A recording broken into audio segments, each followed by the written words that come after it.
नमस्कार साथियों, आप लोगों का बहुत-बहुत स्वागत है मेरे यूट्यूब चैनल मुदगल बायोलॉजी में।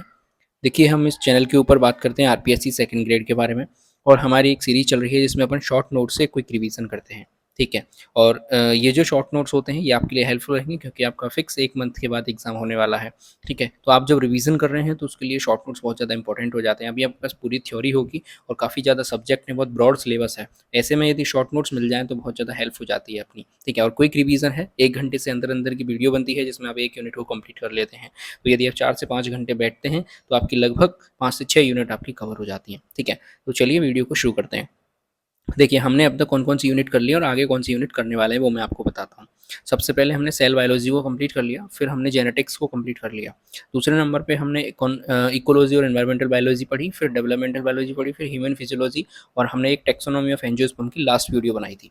आज की वीडियो में जो मैं यूनिट कवर करने वाला हूँ, बहुत ही इंपॉर्टेंट यूनिट है। मैंने आपसे पिछली वीडियो में पूछा था कि आप कौन-सी यूनिट पढ़ना चाहते हैं, तो उसपे कमेंट आई थी एक इकोनॉमिकल जूलॉजी, ठीक है? Economic zoology. ये जो यूनिट है ये प्रॉपर ग्रेजुएशन से संबंधित यूनिट है। आप देखेंगे तो ग्रेजुएशन वाले सिलेबस में आपको देखने के लिए मिलेगी। इसमें क्या होता है तो जो इकोनॉमिक इम्पोर्टेंस होती है वो पूछी गई है। कुछ इसमें कुछ फाइलम समय दिए गए हैं जिनकी इकोनॉमिक इंपॉर्टेंस पूछी गई है, जैसे एनिलिडा की इकोनॉमिक इंपॉर्टेंस हमसे पूछी गई है, प्रोटोजोआ की इकोनॉमिक इंपॉर्टेंस हमसे पूछी गई है, इसी तरीके से इंसेक्ट क्लास की इंपॉर्टेंस हमसे पूछी गई है। इस तरीके से हमसे इकोनॉमिक इंपॉर्टेंस पूछी गई है। साथ ही इसमें जो दूसरी टॉपिक आता है इकोनॉमिक जूलॉजी के अंदर दूसरा टॉपिक आता है सोशल लाइफ ऑफ बीज एंड मंकीज, ठीक है? ये प्रॉपर यूजी वाला पार्ट है, ग्रेजुएशन वाला पार्ट है। ग्रेजुएशन की बुक के अंदर ही ये मिलता है देखने के लिए आपको। Third year BSc third year के अंदर ये दिया गया है सीबीएच की बुक के अंदर, ध्यान रखना, ठीक है? तो ये सारी चीज़ें हैं जो मैंने बनाई हैं। मैंने खुद ने भी इसी तरीके से पढ़ाई की थी, उन्हीं शॉर्ट नोट्स को मैं यहाँ पे लेके आ रहा हूँ। दूसरी जो यूनिट अपन करेंगे आज की वीडियो में आपको देखने के लिए मिलेगी वो ह्यूमन हेल्थ की हम यहाँ पे बात करेंगे, ठीक है? एक छोटी सी यूनिट है जिसमें ह्यूमन हेल्थ की हम यहाँ पे बात कर लेंगे। तो इस तरीके से हम टोटल 8 यूनिट को जो है कवर कर लेंगे आज की वीडियो तक, ठीक है? चलिए वीडियो शुरू करते हैं। सबसे पहले देखिए ये जो इकोनॉमिक जूलॉजी है वो कहाँ से है, तो मैं आपको बता दूं जो उत्कर्ष कोचिंग थी जहाँ से मैंने आपको बताया था ऑनलाइन कोचिंग मैंने की थी, तो उन्होंने इस तरीके से नोट्स का पीडीएफ मुझे प्रोवाइड कराई थी। मुझे क्या मतलब जिन्होंने भी कोर्स लिया था उनको पीडीएफ प्रोवाइड कराई थी। उस पीडीएफ का मैंने क्या निकाल दिया, प्रिंट आउट निकाल दिया और जो चीज़ें थी उसको मैंने हाईलाइट कर लिया, जो जो मतलब पढ़ने लायक चीज़ें थी, ठीक है? और इसके अलावा मैंने कुछ भी नहीं पढ़ा एक्स्ट्रा, क्योंकि मैंने जब चीज़ें देखी ग्रेजुएशन की यूजी की जो बुक्स हैं उनके अंदर मैंने देखा और इस मैटर को मैच किया तो ऑलमोस्ट वो मैटर सेम था। इसलिए ज़्यादा दिमाग नहीं लगाया, इस पे भरोसा किया, अपने नोट्स पे भरोसा किया और इसको मैं कई बार रिवाइज़ कर दिया, ठीक है? जिससे मेरे क्वेश्चन ठीक हो गए। चलिए, बात कर लेते हैं हम। सबसे पहले हमसे पूछा जाता है प्रोटोज़ोआ का आर्थिक महत्व, तो यही सबसे पहला वो हमारे इस टॉपिक के अंदर है। तो हम क्या पढ़ेंगे इसमें आर्थिक महत्व में, देखिए कुछ लाभदायक क्रियाएँ आती हैं और कुछ हानिकारक क्रियाएँ आती हैं, दोनों को अपन कवर कर लेंगे। सबसे पहले हम यहाँ पे बात करते हैं कि लाभदायक क्रियाएँ क्या होने वाली हैं।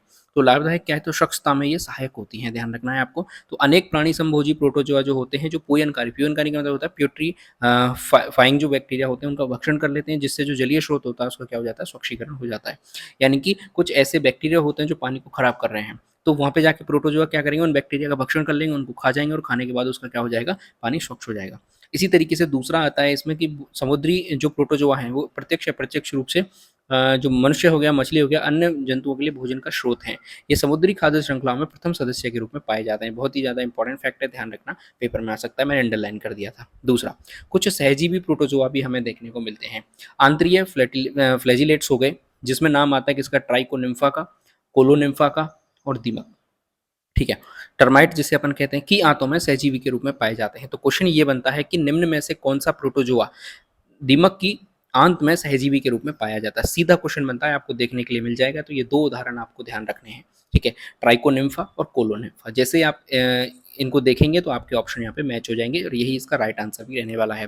ये करते क्या है वहाँ पे, तो काम करते हैं सेल्यूलोज को ग्लाइकोजन में परिवर्तित कर देते हैं। यानी कि क्वेश्चन में पूछा जाता है कि निम्न में से कौन सा प्रोटोजोआ दीमक की आंत में सहजीवी के रूप में रहता है जो सेल्यूलोज का पाचन करता है, तो सीधा ऑप्शन आएगा आपका ट्राइकोनिम्फा, ध्यान रखना है, ठीक है? आगे बढ़ते हैं अपन। समुद्री रेत जिसे ओशियनिक ओज कहते हैं वह जीवाश्म प्रोटोजोआ के रूप में भी पाए जाते हैं। एग्जाम्पल सीधा यहाँ पे रखा गया है, पोरामिनिफेरा, रेडियोलेरिया और हेलियोजोआ। अब एक चीज़ और ध्यान रखना है, आपसे जो क्वेश्चन पूछा जाएगा वो एग्जाम्पल के रूप में पूछा जाएगा, ये चीज़ आपको ध्यान रखनी है। एग्जाम्पल पूछा जाएगा और वहाँ से उसका क्या फंक्शन है वो पूछा जाता है, ठीक है। ये क्या करते हैं, इनके छोटे छोटे कंकाली अवशेष जो है वो समुद्री तल में रेत के रूप में जमा हो जाते हैं, और ये जो माइक्रोस्केलेटन होते हैं ये सिलिका व कैल्शियम कार्बोनेट के बने हुए होते हैं, ये चीज़ आपको ध्यान रखनी है। तथा जो अवसादी चट्टान होती हैं, सेडिमेंट्री जो रॉक होती हैं के रूप में पूरे विश्व में ये पाए जाते हैं। तो क्वेश्चन फिर अगेन मैं आपको बता दूं किस तरीके से बनेगा। तो निम्न में से कौन से प्रोटोजोआ अवसादी चट्टानों के रूप में पाए जाते हैं वो आपको ध्यान रखना है। तो 3 एग्जाम्पल आपके सामने हैं, फोरामेनिफेरा, रेडियोलेरिया और हेलियोजुआ, ध्यान रखना है। ये इनका काम क्या है, तो ये फिल्टर बनाने में उपयोग होते हैं, अपघर्षक बनाने में यानी कि एब्रेसिव बनाने में काम आते हैं, इसके अलावा चौक और पत्थर के रूप में ये उपयोगी होते हैं, ध्यान रखना है, ठीक है। आगे बढ़ते हैं, देखना अध्ययन में भी कुछ प्रोटोजोआ हैं जिनका उपयोग किया जाता है। जैसे प्रोटोजोआ क्या है, तो एक कोशिकीय जीव है जो मेटाजोआ से समानता दर्शाने के कारण प्रयोगशाला में जैविक सिद्धांतों के अध्ययन में उपयोगी होता है। ये क्या होते हैं, तो आकार इनका बहुत छोटा होता है। दूसरा, ये जनन बहुत तेजी से करते हैं, इसलिए इनकी जो आनुवंशिक और वंशागति एवं विविधता के अध्ययन में इनका उपयोग किया जाता है और ये उपयोगी होते हैं। इसके अलावा इनके जीवाश्म भूविज्ञान यानी कि जियोलॉजी व जीवाश्म विज्ञान के अध्ययन में ये उपयोगी होते हैं, इनका उपयोग किया जाता है। ये सभी बहुकोश के जीवों के पूर्वज हैं, अतः इनका अध्ययन जीवन की उत्पत्ति और उद्विकास को समझने में सहायक होता है। यहाँ किसी भी प्रकार का एग्जाम्पल नहीं दिया गया है, लेकिन यहाँ से फैक्ट वाला क्वेश्चन पूछा जा सकता है आपसे, एक वन लाइनर जो क्वेश्चन बनते हैं वो यहाँ से पूछा जा सकता है, ठीक है। तो इस तरीके से आपकी लाभदायक क्रियाएं हो गई किसकी, प्रोटोजोआ की।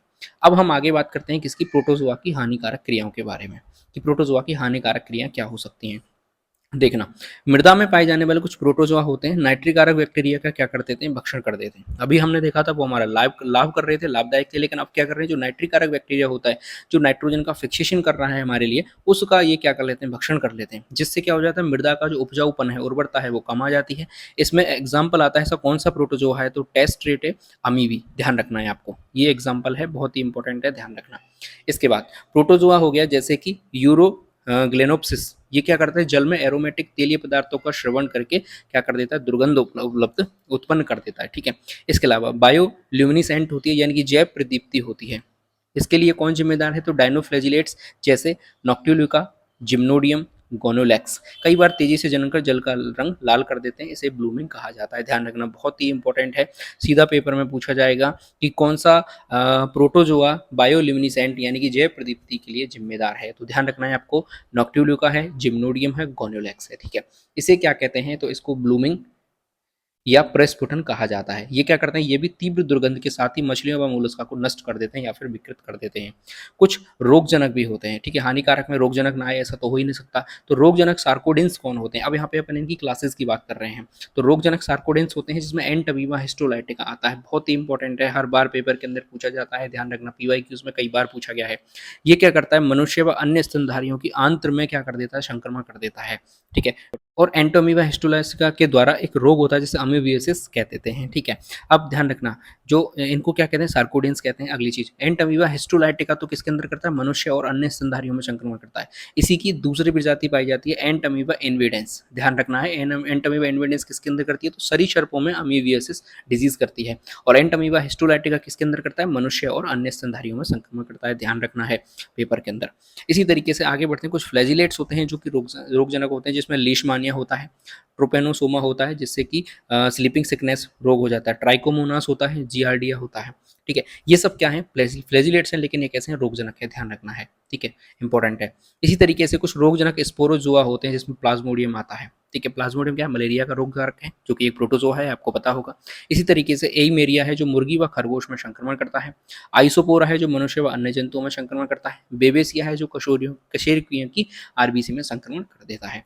इसी तरीके से कुछ रोगजनक सिलिएट होते हैं जो, जिसमें एग्जाम्पल आता है जैसे वेलेंटिडियम कोलाई, ये मनुष्य की आंत में परजीवी के रूप में रहता है, इंपॉर्टेंट है, प्रीवियस ईयर के अंदर ये पूछा भी गया है, ध्यान रखना है, ठीक है।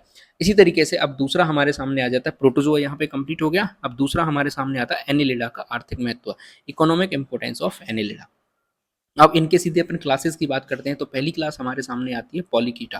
पहली क्लास पॉलीकीटा है, तो पॉलीकीटा का पहले अपन यूज देख लेते हैं, यानी उपयोग क्या है। तो इनका भोजन के रूप में उपयोग किया जाता है, जिसमें पोलेलोक्रमी होता है, जिसको कौन सा है, यूनाइस विरिडिस है, ठीक है। इसके जो जननांग होते हैं या फिर एपिटॉक्स होते हैं जिनमें यौक समृद्ध अंडे पाए जाते हैं, इनका प्रयोग पौष्टिक भोजन के रूप में किया जाता है, ध्यान रखना। दूसरा, मृदा के उपजाऊपन में कौन उपयोगी है? तो जो ल्यूगवॉर्म होता है या फिर एरिगनोकोला होता है, ये उपयोगी होता है। और ये जो उपयोगी है, ये केंचुए से भी ज़्यादा उपजाऊपन देना है, बहुत ही ज़्यादा इंपॉर्टेंट फैक्ट है, ध्यान रखना। सीधा वहाँ पे पूछा जाएगा, निम्न में से कौन सा पॉलीगीटा वर्ग के अंदर पाया जाने वाला एनिलिडा है जो केंचुए से ज़्यादा उपजाऊपन देता है? हमें पता है केंचुआ भी क्या है और एनिलिडा के अंदर आता है, लेकिन वहाँ पे पूछा जाएगा केंचुए से ज़्यादा उपजाऊपन देने वाला कौन है? तो ल्यूगवॉर्म है, ध्यान रखना, ठीक है। चलिए, इसके अलावा फिशिंग में यानी कि मत्स्यन में कौन उपयोगी है? तो एरेनिकोला, ठीक है, नियंथस सॉरी, ग्लाइसेरा मछली के चुग्गे के रूप में उपयोगी होते हैं। सीधा पेपर के अंदर पूछा जाएगा मछली के चुग्गे के रूप में किसका उपयोग किया जाता है, किस एनिलिडा का उपयोग किया जाता है? तो तीनों एग्जाम्पल को आपको ध्यान रखना है, ठीक है, क्योंकि एग्जाम्पल ही पेपर के अंदर पूछे जाएंगे। आगे बात करते हैं प्रवाल भित्ति निर्माता यानी कि रीफ बिल्डर। तो ट्यूबिकोलस नालिकीय पॉलीकीटा प्रवाल भित्ति निर्माण में सहायक होते हैं, ध्यान रखना है आपको। इसी तरीके से अब हानिकारक पॉलीकीटा की हम बात कर लेते हैं। हानिकारक कौन कौन से हैं? तो पॉलीडोरा हो गया, के द्वारा ऑस्टर के आवरण नष्ट कर दिए जाते हैं। ऑस्टर के आवरण नष्ट कर दिए जाते हैं तो जिससे जो मोती बनाने वाला जो व्यापार क्षेत्र है वो क्या होता है? नुकसान होता है। पॉलीडोरा क्या करता है? वहाँ पे उसमें छेद कर देता है जिससे अच्छे से मोती नहीं बन पाता, ठीक है। इसके बाद ओडेंटोसाइलिस जिसे फायर बॉम्ब भी कहते हैं, ये क्या करता है? समुद्री किनारों पर पाया जाता है, ये मनुष्य के लिए कैसा है? हानिकारक है, ध्यान रखना है, ठीक है। आगे बात करते हैं, दूसरी क्लास है एनिलिडा की ओलिगोकीटा। एनिलिडा की दूसरी क्लास है ओलिगोकीटा। ये इसका क्या उपयोग है देखना, तो विभिन्न जीवों के भोजन के रूप में, जैसे केंचुआ मछली पकड़ने के लिए चुग्गे के रूप में प्रयुक्त होता है तथा छोटे सांप, मेंढक, पक्षी सेंटीपीड से भोजन के रूप में खाते हैं। केंचुआ इसके अंदर आता है, ओलिगोकीटा के अंदर, ठीक है। कृषि में उपयोगी है, हम सबको पता है, कार्बनिक पदार्थों के अपघटन द्वारा ये मृदा का उपजाऊपन बढ़ाते हैं, ह्यूमस का ये निर्माण करते हैं, ठीक है। आगे बढ़ते हैं, देखना। औषधि के रूप में इनका उपयोग किया जाता है, तो पथरी होती है, स्टोन हो जाता है, पीलिया हो जाता है, पायरिया, पाइल्स, डायरिया एवं नपुंसकता के उपचार में इनका उपयोग किया जाता है। इसके बाद बात करें तो प्रयोगशाला में विच्छेदन यानी डिसेक्शन में इनका उपयोग किया जाता है। हानिकारक की बात कर रहे हैं हम यहाँ पे कि हानिकारक कौन कौन से हैं, तो देखिए केंचुए मृदा में जल सीपेज कर मृदा अपरदन का कारण बनते हैं। कई रोगजनक परजीवियां जैसे टेप बर्म हो गया, ये मध्यस्थ पोषी यानी इंटरमीडिएट होस्ट होते हैं, ये नए पौधों को नुकसान पहुंचाते हैं, आपको ध्यान रखना है, ठीक है। आगे हम बात करते हैं इसी में एनिलिडा का अगला वर्ग है हिरुडिनिया, ठीक है। हिरुडिनिया में कौन आता है? जोंक आता है, आपको पता है, जिसे अपन लीच कहते हैं या फिर हिरुडिनेरिया भी कहते हैं। कई कशेरुकी जंतुओं में बाह्य परजीवी के रूप में रक्त ग्रहण करता है यानी रक्त चूसता रहता है, आपको पता है बाह्य परजीवी के रूप में ये रहता है।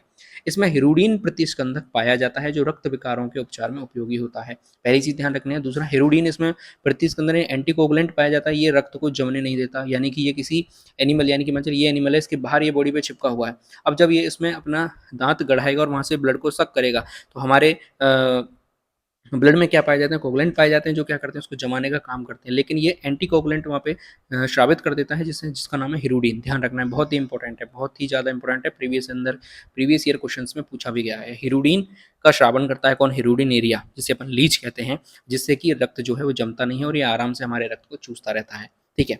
आगे बात करते हैं, अब हमारा अगला आता है किसके बारे में? कीटों के आर्थिक महत्व यानी इंसेक्ट के इकोनॉमिक इंपॉर्टेंस। सबसे पहले अपन हानिकारक क्रियाओं की बात करेंगे, तो हानिकारक क्रियाएं कौन सी हैं? पौधों, फलों व संचित अनाज में के पीड़क यानी कि पेस्ट के रूप में, तो कीट जो है पत्तियों, तनों, कलिकाओं, फूल, बीज, फल, छाल, काष्ठ आदि को क्या कर देते हैं? नष्ट कर देते हैं। टिड्डे, जिन्हें ग्रास ऊपर्स भी कह देते हैं, हरी फसलों को नष्ट कर देते हैं, आपको पता होगा। एफिड अपने तीखे मुखांगों से पादप ऊतकों से पोषण प्राप्त कर इन्हें नष्ट कर देते हैं।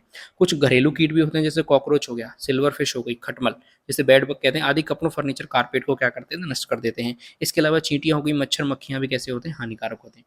कुछ ऐसे जीव हैं जो पालतू जंतुओं के लिए हानिकारक हैं, जैसे बर्ड लीस होगी, ठीक है, मेलोफेगा हो गया, ये क्या करते हैं? मुर्गियों के पंखों पर परजीवी के रूप में रहते हैं। इसके अलावा बात करें, कुछ रक्त चूसक के रूप में पाए जाते हैं, जिसे अपन हॉर्न फ्लाई भी कहते हैं। ये दुधारू पशुओं में पीड़क के रूप में पाए जाते हैं, यानी जितने भी दुधारू पशु होते हैं, दूध देने वाले जो पशु होते हैं, उनमें ये पीड़क के रूप में पाए जाते हैं, रक्त को चूसते रहते हैं, जिसे अपन हॉर्न फ्लाई भी कहते हैं, ध्यान रखना है। इसके बाद हॉर्न जो बोट फ्लाई होता है, ये क्या करते हैं? इसके जो लार्वा है वो आंतरीय संक्रमण कर देते हैं पशुओं के अंदर, ठीक है, क्या कर देते हैं? आंतरीय संक्रमण कर देते हैं। कुछ कीट ऐसे हैं जो जहरीले होते हैं, कुछ कीट कैसे हैं जो जहरीले होते हैं, जिसमें मधुमक्खी आ गई, ठीक है। मधुमक्खी के डंक के अंदर आपको पता होगा फॉर्मिक एसिड पाया जाता है। इसके अलावा जो ततैया हो गया, वेस्प जिसे कहते हैं, लाल चींटी, ठीक है, इसके अलावा खटमल होता है, ये सब कैसे हैं? जहरीले कीट हैं। आगे बढ़ते हैं, विभिन्न रोगों के वाहक एवं रोग वाहक, तो ध्यान रखना है हमको, जो एनाफ्लीज मच्छर है वो मलेरिया रोग का क्या है? रोग वाहक है, ध्यान रखना। शब्द में समझना, एक होता है रोग वाहक और एक होता है रोग कारक। रोग कारक तो होता है रोग को करने वाला, ठीक है। रोग वाहक होता है रोग को बहाने वाला, या फिर मैं सीधा कह दूं एक जगह से दूसरी जगह ले जाने वाला। तो ध्यान रखना है, मलेरिया के बारे में दो क्वेश्चन बनते हैं। ठीक है, एक होता है रोग वाहक, तो रोग वाहक तो होता है एनाफ्लीज मच्छर। रोग वाहक कौन होता है? एनाफ्लीज मच्छर होता है। और रोग कारक होता है वो प्लाज्मोडियम होता है, हमने अभी ऊपर पढ़ा था। दोनों में कभी भी कंफ्यूज नहीं होना है, ध्यान रखना। पेपर के अंदर कई बार कंफ्यूज करने के लिए दोनों ऑप्शन में रख दिए जाते हैं और हम क्वेश्चन को ढंग से पढ़ते नहीं है और एनाफ्लीज वहाँ पे टिक करके आ जाते हैं, जबकि पूछा गया है हमसे वहाँ पे क्या है? प्लाज्मोडियम है। तो ध्यान रखना, यहाँ पे पूछा गया है कि रोग वाहक कौन है, तो एनाफ्लीज मच्छर है, किसका? मलेरिया का। ध्यान रखना है। क्यूडेक्स मच्छर है जो कि फाइलेरिया रोग का रोगवाहक है। एडीज एजिप्टाई जो मच्छर है वो किसका है? डेंगू, जीका और येलो फीवर का रोगवाहक है। सीसी फ्लाई जो कि अफ्रीकन निद्रा रोग का कौन है? रोगवाहक है। इसी तरीके से किसिंग बग है जिसे ट्रियाटोमा कहते हैं, जो कि चगास रोग का रोगवाहक है। सैंड फ्लाई होती है जो कि कालाजर का रोगवाहक है। बहुत ही ज्यादा इंपॉर्टेंट है, एक ना एक आपको पेपर के अंदर 100% देखने के लिए मिल जाएगा। ठीक है, चलिए आगे बढ़ते हैं अपन। जीनोप्सेला चिएप्सिस जो कि प्लेग रोग का रोग कारक है, सॉरी रोगवाहक है, आपको ध्यान रखना इंपॉर्टेंट है। इसके बाद घरेलू मक्खी जैसे मस्का डोमेस्टिका कहते हैं, जो कि कोलेरा और डायरिया का रोगवाहक है। इसके अलावा कुछ कीट ऐसे हैं जिनकी क्रियाएं लाभदायक भी होती हैं, जिसमें सबसे पहले किसमें हेल्प करते हैं? तो पॉलिनेशन में मदद करते हैं, यानी कि एक जगह से पोलन ग्रेन्स को उठा के दूसरे पेड़ तक पोलन ग्रेन्स को ले जाते हैं, जिससे पॉलिनेशन की क्रिया होती है। इसके अलावा कुछ स्केवेंसर्स भी होते हैं, यानी कि अपरधारी भी होते हैं, जैसे मृत शरीर में पादप अपशिष्ट से पोषण प्राप्त कर इनका अपघटन कर देते हैं, जैसे सिल्वर हो गया, सिल्वर फिश हो गई, मैगट हो गई, कैरियन बीटल हो गई, मक्खियाँ हो गई। ठीक है, इसके अलावा कुछ कीटों का उपयोग भोजन के रूप में भी किया जाता है, जिसमें मेंढक, छिपकली, सांप और मछलियों का प्रमुख भोजन तो कीट होते हैं, आपको पता है। इसके अलावा छछूंदर, श्रीव होता है। इसमें आर्मीडेलो छोटे कीटों पर, आर्मीडेलो भी कहते हैं, जो छोटे कीटों पर ही निर्भर रहता है। आदिम जो मानव प्रजातियां थी, ठीक है, कीट व इनके अंडों का भक्षण करती हैं। पुरानी जो मानव प्रजाति थी वो कीट और इनके अंडों का क्या करती थी? भक्षण करती थी। इसके अलावा इनका उपयोग औषधि के रूप में भी होता है, यानी मेडिसिन के रूप में भी होता है। तो किस तरीके से देखना, कोई एक कॉचिनियल कीट होता है, कॉचिनियल इंसेक्ट होता है, जिसमें कार्बनिक अम्ल पाया जाता है, कॉसिरीन पाया जाता है, माइरिस्टिन प्राप्त, इनसे क्या किए जाते हैं? माइरिस्टिन प्राप्त किए जाते हैं, जो किस में करते हैं? तो न्यूरालिजिया और परच्यूसिस के उपचार में उपयोगी होता है। इसके अलावा एक ब्लिस्टर बीटल होता है, जिससे कैंथेरिडीन तेल प्राप्त किया जाता है, जो कि हेयर ट्रीटमेंट में यूज होता है। इसके अलावा मधुमक्खी, इसके डंक से ऑर्थराइटिस का उपचार किया जाता है, और शहद जो होता है वो एंटीसेप्टिक के रूप में काम लिया जाता है। इसके अलावा जो बॉम्बेक्स मोराई होता है, जिसे रेशम कीट कहते हैं, ये ल्यूकोरिया और डायरिया व अनियमित मासिक धर्म के उपचार में उपयोगी होता है। ध्यान ही रखना, इंपॉर्टेंट फैक्ट है। इसके अलावा कुछ बायो प्रोडक्ट भी होते हैं, यानी कि जैविक उत्पाद भी होते हैं, जिसमें शहद आ गया, मोम आ गया, ये मधुमक्खी से प्राप्त किया जाता है। रेशम जो है वो रेशम कीट यानी बॉम्बेक्स मोराई से प्राप्त किया जाता है। जो आप 2022 का पेपर देखोगे उसमें किस तरीके का क्वेश्चन यहाँ से बना था वो मैं आपको अभी बताऊंगा, देखना। जो लाख है वो ट्रेकेडिया लाका यानी कि लाख कीट से प्राप्त किया जाता है। जो रंजक होता है, डाइज होते हैं, वो टेनिन, कॉचिनियल व क्रिस्मन लेक जैसे रंजक कॉचिनियल कीट से प्राप्त होते हैं। इसके अलावा कैंथेरिडीन है जो ब्लिस्टर बीटल से प्राप्त होते हैं। उसमें क्या था आप देखोगे तो जैसे बॉम्बेक्स मेराई है, इसकी 4 प्रजातियां एक तरफ लिख दी थी और उनका जो वैज्ञानिक नाम था उनका नाम एक तरफ लिख दिया था, और उनको मैच कराने वाला क्वेश्चन था। बहुत ही कठिन क्वेश्चन उसको माना गया था, लेकिन मेरा वो क्वेश्चन ठीक हो गया था। ठीक है, चलिए इसके बाद हम बात करते हैं किसके बारे में? मोलस्का का आर्थिक महत्व, यानी कि इकोनॉमिक इंपॉर्टेंस ऑफ मोलस्का। ध्यान रखना है। सबसे पहले इसकी हानिकारक क्रियाओं की बात कर लेते हैं। तो कुछ शाकाहारी मोलस्का होते हैं, कुछ स्थलीय घोंगे जिसमें स्नेल, उद्यान, मशरूम बेड, सब्जियों व अन्य पौधों के लिए हानिकारक होते हैं। टेरेडो जिसे अपन शिप बॉम्ब भी कहते हैं, जहाजों व नाव की लकड़ियों को नष्ट कर देते हैं। ध्यान रखना है। कुछ क्वेश्चन आपसे कैसे पूछा जाएगा कि निम्न में से कौन सा मोलस्क जहाज व नाव की लकड़ियों को नष्ट कर देते हैं और उसके लिए हानिकारक होते हैं? तो टेरेडो वहाँ पे आपको ध्यान रखना है। इसके अलावा कुछ मांसाहारी मोलस्का भी होते हैं, कुछ गैस्ट्रोपोड्स जैसे नेटिका हो गया, क्यूरेक्स हो गया, यूरोसाल्पिंग्स हो गया, अन्य मोलस्का में कवच को नष्ट कर देते हैं। समुद्री घोंगा होता है जिसे यूरोप साल्पिक्स कहते हैं, ये ऑस्टर उद्योग के लिए कैसा हानिकारक है? ऑस्टर उद्योग कौन होता है? मोती का जो उद्योग होता है, मोती बनाने का जो उद्योग होता है उसके लिए हानिकारक है। सिफेलोपोडा के सदस्य मछली उद्योग के लिए कैसे होते हैं? हानिकारक होते हैं, आपको ध्यान रखना है। आगे बढ़ते हैं। अब हम कुछ परजीवी मोलस्का की बात कर लेते हैं। तो ब्रेकिस्टोमिया जो है वो मोलस्का व एकाइनोडर्म पर एक्टोपैरासाइट के रूप में पाया जाता है। ध्यान रखना, पेपर के अंदर क्वेश्चन किस तरीके से बनेगा कि निम्न में से कौन सा मोलस्का परजीवी रूप में पाया जाता है? तो ध्यान रखना है आपको, ब्रेकिस्टोमिया जो है वो परजीवी मोलस्का के रूप में पाया जाता है। इसके अलावा स्टाइली फर है जो कि एंडोपैरासाइट के रूप में पाया जाता है। एंटोवोल्वा है जो समुद्री खीरे में एंडोपैरासाइट के रूप में पाया जाता है। ध्यान रखना। अब मोलस्का की कुछ लाभदायक क्रियाओं की बात कर लेते हैं, हमारे लिए हेल्पफुल भी है। तो भोजन के रूप में स्क्विड्स हो गई, इसके अलावा कटल फिश या डेविल फिश है, ऑयस्टर आदि मानव द्वारा भोजन के रूप में उपयोग लिए जाते हैं। इसके अलावा पेलिसपोडा जो वर्ग है, जो क्लास है, इसके जो जंतु होते हैं वो मछली, स्पंज, स्टार फिश आदि का भोजन होते हैं। गैस्ट्रोपोडा के आवरण का मुद्रा के रूप में उपयोग किया जाता है। इसके उदाहरण की बात करें तो डेंटिलियम एंडिया नोरम है। ठीक है, आपने सुना होगा पहले कौड़ियों के भाव, इसके भाव कौड़ियों के भाव, कौड़ी चलती थी पहले जो कि मुद्रा के रूप में जिसका प्रयोग किया जाता था, तो वो किस वर्ग के अंदर आता है, तो आपको ध्यान रखना गैस्ट्रोपोडा के अंदर आता है। और एग्जाम्पल क्या है उसका, डेंटिलियम एंडियोनोरम है। ध्यान रखना, कई बार पेपर के अंदर पूछा गया और पूछा जा सकता है, बहुत इंपॉर्टेंट है कि निम्न में से कौन सा कौड़ी के रूप में जाना जाता है, तो ध्यान रखना डेंटिलियम एंडियोनोरम है। आभूषण के रूप में इसका उपयोग किया जाता है, डाइज के निर्माण में, रंजक के रूप में, जिसमें न्यूसिया पर्प्यूरा है व म्यूरेक्स से टेरिस पर्पल रंजक प्राप्त किया जाता है। इसके अलावा बात करें कटल फिश से भूरा रंजक सीपिया प्राप्त किया जाता है। बटन व मोती भी इससे होते हैं, जिसमें गैस्ट्रोपोडा के कवच से बटन का निर्माण किया जाता है। मोती का निर्माण पिंक टाड़ा से किया जाता है, जिसे पर्ल ऑयस्टर भी कह देते हैं। ध्यान रखना, सीधा पूछा जाएगा निम्न में से किस मोलस्का के द्वारा मोती का निर्माण किया जाता है, तो पिंक टाड़ा जो है मोती का निर्माण उससे किया जाता है। इस तरीके से हमारी जो इकोनॉमिक जूलॉजी वाली जो यानी कि उस यूनिट में हम बात करें तो इकोनॉमिक इंपॉर्टेंस वाला जो पोर्शन है वो तो क्या हो गया, यहाँ पे कंप्लीट हो गया। अब इस पोर्शन में हम आगे बढ़ते हैं, जिसमें अपन मधुमक्खी का सामाजिक जीवन और बंदरों का सामाजिक जीवन की बात कर लेते हैं। दूसरा पोर्शन हमारे सामने आ जाता है मधुमक्खी का सामाजिक जीवन। तो इसमें जो एपिस मेलिफेरा है, एपिस मेलिफेरा मधुमक्खी पालन के लिए सर्वाधिक उपयुक्त होने वाली मधुमक्खी है। ध्यान रखना, पेपर के अंदर सीधा क्वेश्चन पूछा जाएगा आपसे कि निम्न में से कौन सी मधुमक्खी प्रजाति मधुमक्खी पालन के लिए सर्वाधिक उपयुक्त है। वहाँ पे चारों प्रजाति आपकी मधुमक्खी की ही दी हुई होंगी, लेकिन उसमें से मेलिफेरा जो है सबसे बढ़िया उपयोगी होती है। अब हम बात करें तो 3 प्रकार की मधुमक्खियाँ जो हैं पाई जाती हैं। मधुमक्खियों का सामाजिक जीवन में जो सामाजिक रूप से रहती हैं उसमें 3 प्रकार की मधुमक्खियाँ पाई जाती हैं। ध्यान रखना, इसमें आपको समझना क्या है, तो देखिए जो मधुमक्खी हैं या कुछ जीव जो हैं वो एक समूह बनाकर रहते हैं, एक समुदाय बनाकर रहते हैं, एक समाज बनाकर रहते हैं, इसलिए उसको मधुमक्खी या फिर किसी भी जीव का सामाजिक जीवन कहते हैं। बस उसी के बारे में हमें यहाँ पे पढ़ना होता है। तो 3 प्रकार के जो मधुमक्खियाँ हैं वो पाई जाती हैं। सबसे पहले होती है क्वीन, फिर होते हैं कुछ ड्रोन्स और लास्ट में होते हैं वर्कर्स। जो क्वींस होती हैं उनकी लाइफ साइकिल 1 से 2 वर्ष होती है। ठीक है, ये क्या करते हैं, नए अंडे उत्पन्न करने में मदद करते हैं, यानी कि इनसे ही केवल नए अंडे उत्पन्न किए जाते हैं।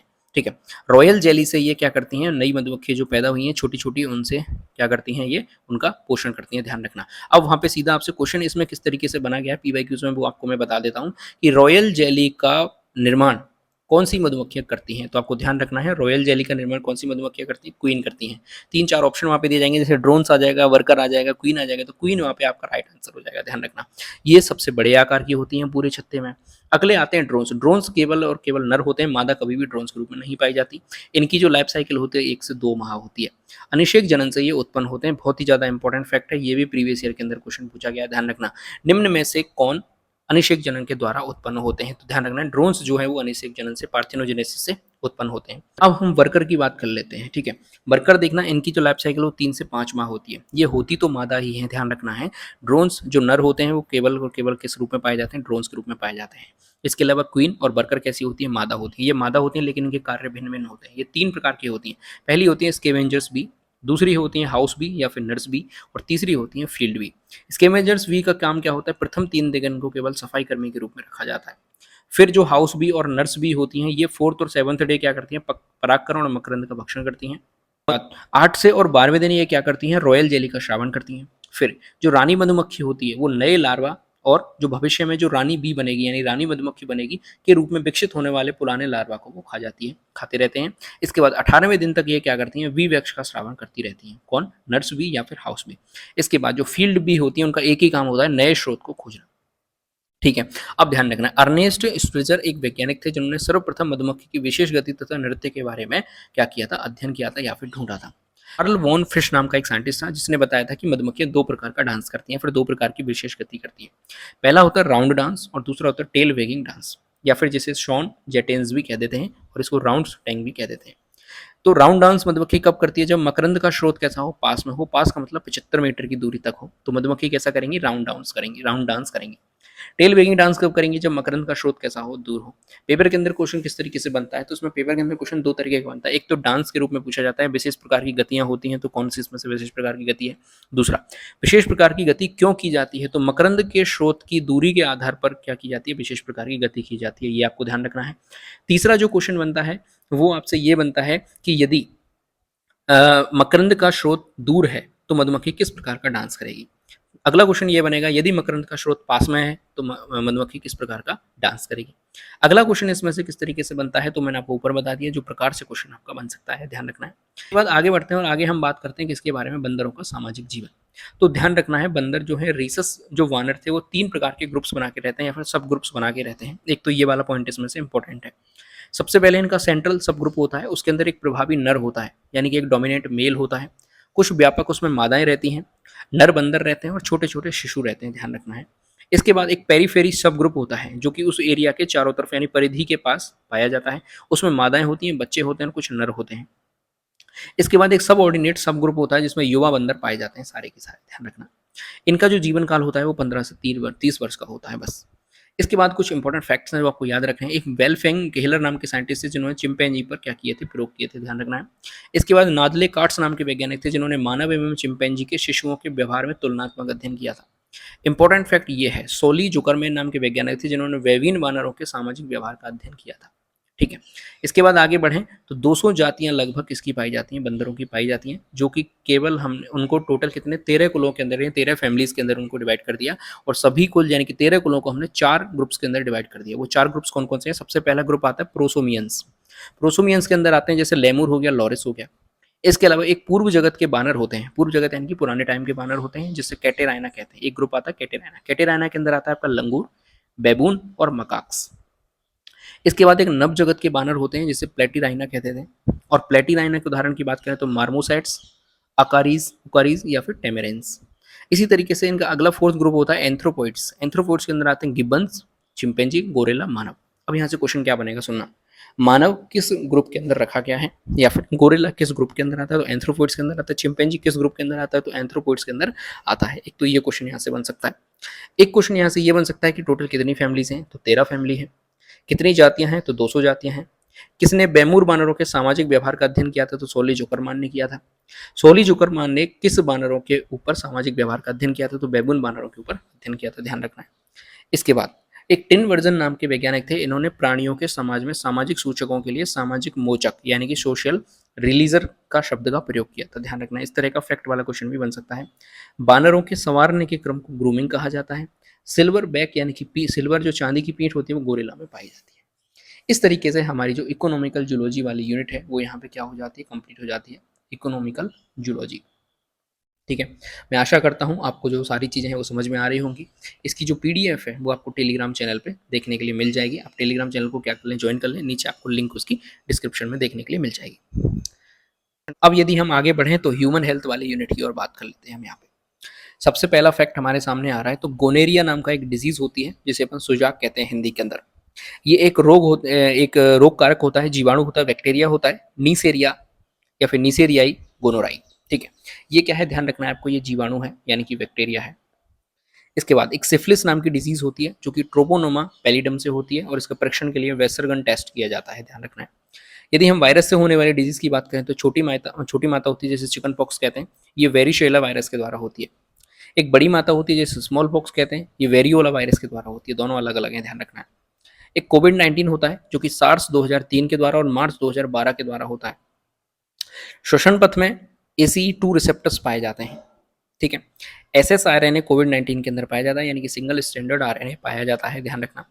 इसके लिए जांच के लिए RT-PCR टेस्ट कराया जाता है, साइबर ग्रीन डाई यूज की जाती है, रैपिड एंटीजन टेस्ट का यूज किया जाता है। ये 2 टेस्ट हैं जिनसे कि कोविड-19 का पता लगाया जाता है। अब इस कोविड-19 के लिए कौन कौन सी वैक्सीन यूज में ली गई, ठीक है, तो अलग अलग प्रकार की वैक्सीन थी, अलग अलग नाम थे, हमें पता है, हमने लगवाई थी उस टाइम पे। तो एक मृत वायरस आधारित वैक्सीन थी जिससे कोवैक्सीन का नाम चला था। ठीक है, ज्यादातर लोगों ने कोवैक्सीन लगवाई थी। एक वाहक वायरस आधारित वैक्सीन थी जिसमें कोविशील्ड थी, ऑक्सफोर्ड एस्ट्रोजेनिका थी, स्पुतनिक वी थी। ये सारी की सारी कैसी हैं, वाहक वायरस आधारित वैक्सीन थी। इसके बाद कुछ RNA आधारित वैक्सीन थी जिसमें मॉडर्ना थी और फाइजर थी। इसके बाद एक कुछ प्रोटीन आधारित वैक्सीन थी जिसमें नोवावैक्स नाम की वैक्सीन आई थी, ध्यान रखना है। उस टाइम पे कोरोना की लहर चल रही थी, कोरोना चल रहा था उस टाइम, पीक पे था, तो इस वजह से ये जो एक तरीके से क्वेश्चन थे बनने के पूरे पूरे चांस थे और ये आज भी बन सकते हैं, ऐसी कोई बड़ी बात नहीं है। इसके बाद जाइकोर डी जो कि DNA आधारित वैक्सीन थी और जाइडस कैडिया द्वारा इसको बनाया गया था। ठीक है, इसके बाद मार्च 2014 में इंडिया जो उसको पोलियो फ्री कर दिया गया, ध्यान रखना है आपको, यानी कि अब एक भी मरीज हमारे यहाँ पोलियो में नहीं है। स्वाइन फ्लू की बात करें तो वायरस होता है H1N1 वायरस। कॉमन फ्लू के लिए जो वायरस होता है ऑर्थोमिक्सो वायरस होता है। बर्ड फ्लू के लिए जो वायरस जिम्मेदार होता है वो H5N1 वायरस होता है।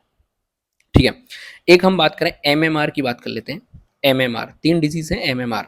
ठीक है, एक साथ लिख दिया हमने। एक होता है मम्स, दूसरा होता है मीजल्स और एक होता है रूबेला। ठीक है, जो मम्स है वो पैरामिक्सो वायरस के द्वारा होता है, जो मीजल्स है वो रूबियोला वायरस के द्वारा होता है, और जो रूबेला है वो रूबेला वायरस की वजह से होता है।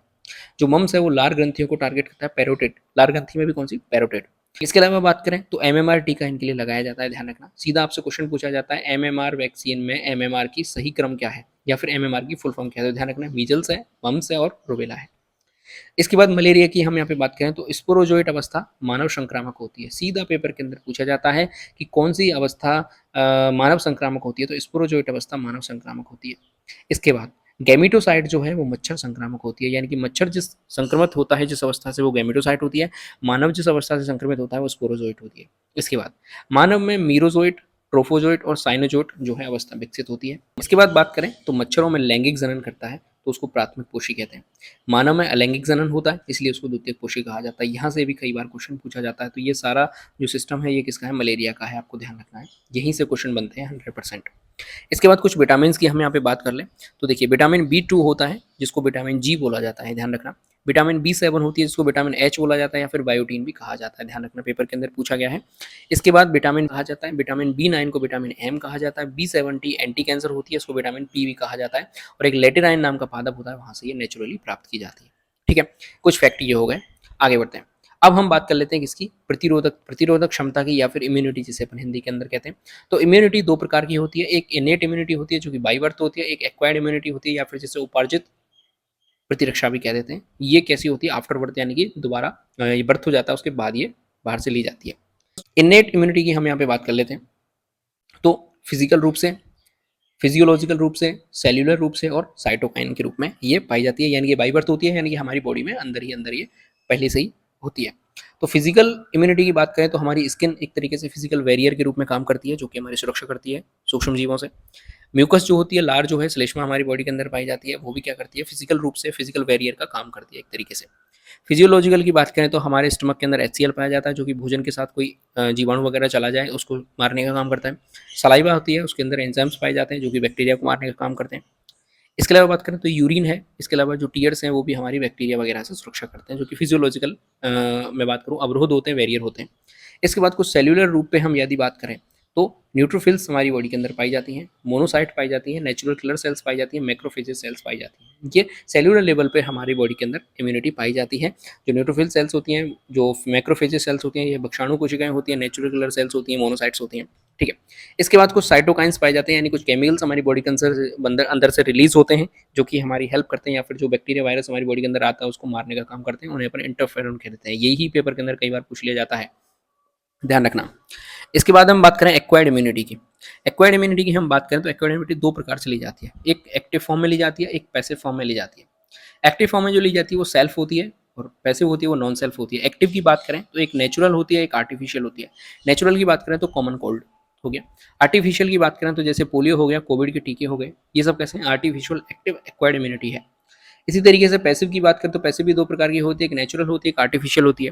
नेचुरल की बात करें तो बाई मदर, यानी कि मदर से हमें प्राप्त होती है कौन सी एंटीबॉडी, तो एंटीबॉडी ए और एंटीबॉडी जी। ठीक है, इसी तरीके से जो आर्टिफिशियल होती हैं डॉक्टर्स के द्वारा हमें दी जाती है, एंटी वेनम हो गया और एंटी टिटेनस हो गया। ये सारे क्या है, आर्टिफिशियल पैसिव एक्वायर्ड इम्यूनिटी है, ध्यान रखना है आपको। कुछ बूस्टर रिस्पॉन्स होते हैं। बूस्टर रिस्पॉन्स का मतलब क्या होता है, जो IgM होती है, IgG होती है, उसका बहुत ज़्यादा प्रोडक्शन हमारी बॉडी के अंदर होने लग जाए तो इसको अपन बूस्टर रिस्पॉन्स कह देते हैं, ध्यान रखना है। आगे बढ़ते हैं। अलग एक और प्रकार है इम्यूनिटी का, एक होती है ह्यूमरल इम्यूनिटी, ये सारा पोर्शन जो है वो यूजी में आ गया, आप ध्यान रखना। और एक होती है सेल मीडिएट इम्यूनिटी, कोशिका आधारित इम्यूनिटी, प्रतिरक्षा। जो ह्यूमरल इम्यूनिटी होती है इसके लिए जिम्मेदार है बी लिम्फोसाइट, ध्यान रखना है। और सेल मीडिएट इम्यूनिटी है इसके लिए जिम्मेदार है टी लिम्फोसाइट।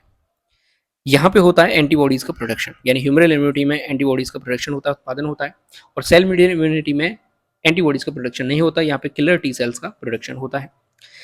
ह्यूमरल इम्यूनिटी में बात करें तो pathogens are identified in blood, यानी कि जो पैथोजेंस होते हैं, जो रोग कारक होते हैं, उनका ब्लड के अंदर आइडेंटिफिकेशन होता है। सेल मीडिएटेड जो इम्यूनिटी होती है इसमें पैथोजेंस जो है वो आइडेंटिफाई होते हैं किसमें, by surface antigen in cell, कोशिका के अंदर जो सरफेस उन पे एक एंटीजन पाया जाता है जिससे उसकी क्या की जाती है, पहचान की जाती है। किलर टी सेल्स उसकी पहचान कर लेती है, उसके बाद उसको जाके मार दिया जाता है। यहाँ पे एंटीबॉडीज नहीं पाई जाती। ठीक है। अब हम बात करते हैं किसके बारे में, एंटीबॉडी के बारे में। एंटीबॉडी होती क्या? तो एंटीबॉडी में देखिए 4 चेन होती हैं, एक 2 हैवी चेन्स पाई जाती हैं, 2 लाइट चेन्स पाई जाती हैं और दोनों डाइसल्फाइड बॉन्ड के द्वारा जुड़ी हुई रहती हैं। पीवाईक्यूज के अंदर क्वेश्चन पूछा गया है। दोनों जो चेन्स होती हैं उनका जो अगला सिरा होता है वो पैराटॉप होता है और एंटीजन का जो एपिटॉप वाला सिरा होता है वो वहां पे जुड़ता है, ध्यान रखना। सीधा पेपर के अंदर क्वेश्चन पूछा जाता है कि एंटीजन का कौन सा सिरा चेन के अगले सिरे यानी पैराटॉप पर जाकर जुड़ता है, तो जुड़ने वाले सिरे का नाम क्या है, एपिटॉप है, ध्यान रखना है आपको। एंटीबॉडी की हम यहाँ पे बात करते हैं तो 5 प्रकार की एंटीबॉडी पाई जाती है। आईजीजी होती है, आईजीए होती है, आईजीएम होती है, आईजीडी होती है, आईजीई होती है। आईजी की फुल फॉर्म है immunoglobulin G, immunoglobulin A, immunoglobulin M, immunoglobulin D और इम्यूनोग्लोबुलिन ई। मैंने यहाँ पे इनके शेप के आधार पर इसको रखा है, यानी कि इनकी कितनी बड़ी ये होती है, ठीक है। सबसे पहले बात करते हैं आईजीजी, ये सबसे ज़्यादा मात्रा में पाई जाती है और ये प्लेसेंटा को क्रॉस कर जाती है, मैक्सिमम अमाउंट इसका होता है, ठीक है। आईजीएम के बाद आईजीजी का निर्माण होता है रेस्पॉन्स के दौरान, ध्यान रखना है। तो सीधा आपसे क्वेश्चन में पूछा जाता है ऐसी कौन सी इम्यूनिटी है जो प्लेसेंटा को क्रॉस कर जाती है, यानी कि माता के से अंदर से निकल के और भ्रूण के अंदर चली जाती है, प्लेसेंटा को क्रॉस करने वाली कौन सी है, तो आईजीजी है, आपको ध्यान रखना है। इसके बाद ऐसी कौन सी एंटीबॉडी है जो कि कोलेस्ट्रम यानी कि माता के दूध के अंदर उपस्थित होती है, तो आपको ध्यान रखना है आईजीए है, ठीक है। कोलेस्ट्रम किसको बोला जाता है, तो माता का जो दूध होता है, माता का दूध, मदर का जो मिल्क होता है उसको कोलेस्ट्रम बोला जाता है। उसके अंदर जो प्रेजेंट होती है वो कौन सी होती है, आईजीए होती है। मल में भी ये प्रेजेंट होती है, ध्यान रखना है, इसलिए इसको कोप्रो एंटीबॉडी भी कहा जाता है, कोप्रो एंटीबॉडी भी कहा जाता है, ध्यान रखना। आईजीएम होती है, ये कैसी है, हैवीएस्ट है। इसको आप कैसे याद करोगे, एम से मोटी या फिर मोटा, तो हैवीएस्ट है। पेंटामर रूप में पाई जाती है। टीकाकरण के बाद भ्रूण में सबसे पहले बनती है, ध्यान रखना, ये भी इसका क्या है, एक इंपॉर्टेंट फैक्ट है। एंटी इम्यूनोग्लोबुलिन डी की हम यहाँ पे बात करें, एंटीबॉडी डी की बात करें तो ये एक्टिवेट करती है किसको, बी लिम्फोसाइट को, इसलिए बी लिम्फोसाइट की सतह पर ये प्रेजेंट होती है। आईजीई की बात करें तो ये एलर्जी के दौरान हमारी बॉडी के अंदर बनती है, ध्यान रखना, यहीं से पेपर के अंदर क्वेश्चन पूछा जाता है। ऐसी कौन सी एंटीबॉडी है जो एलर्जी के दौरान बनती है, तो आईजीई है जो एलर्जी के दौरान बनती है और ये सबसे कम मात्रा में बनती है, ध्यान रखना आपको।